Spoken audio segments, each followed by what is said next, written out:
Alam ko na totoo dahil sa ginawa ang pamangkin mo ang mananagot. Sandali, sandali! Ang susunod na programa ay rated PG. Ito ay nangangailangan ng patnubay at gabay ng magulang para sa mga batang manonood.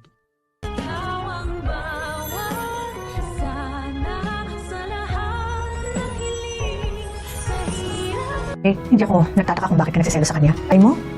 They still love each other. Talaga nga namang hindi papayag itong si Eric na magtagumpay si Giselle sa kanyang ginagawang hakbang na pagsisinungaling kay Madam Lotus para mapalaya na ang mga tanyag. Makakausap kasi ni Eric sa telepono itong si Madam Lotus at ibubuking niya na itinuloy pa rin ni Giselle ang ginawang pag-oopera kay Carla na ito ngay labis-labis na tinututulan ni Madam Lotus dahil sa ito'y delikado sa kanyang paningin. Maniniwala naman agad si Madam Lotus dito kay Eric kaya naman agad niyang tatawagan itong si Giselle upang alamin kung magsisinungaling pa rin itong si Giselle sa kanya.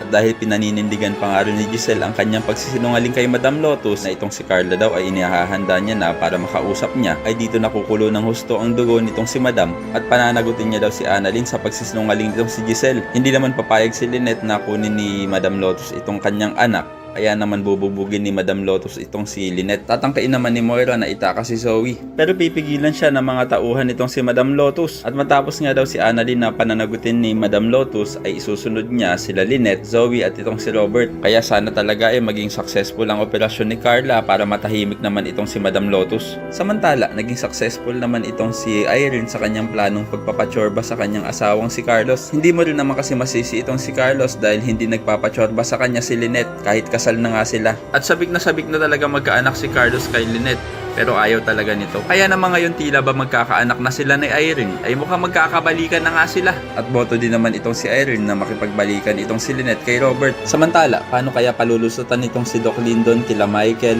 Josa at Aling Susan ang sinabi niyang nakasama ang anak ni Doc Carlos doon sa mga na-hostage sa loob. Kaya naman ko isa ka rin sa mga umaasang sana makita agad ni Lynette ang ginawang video nitong si Irene na pakikipagtsorbahan niya kay Carlos para naman makapag-decide na itong si Lynette na hiwalayan si Carlos ay pakilike ang video na ito and don't forget to subscribe. Thanks for watching and see you next time. Bye-bye.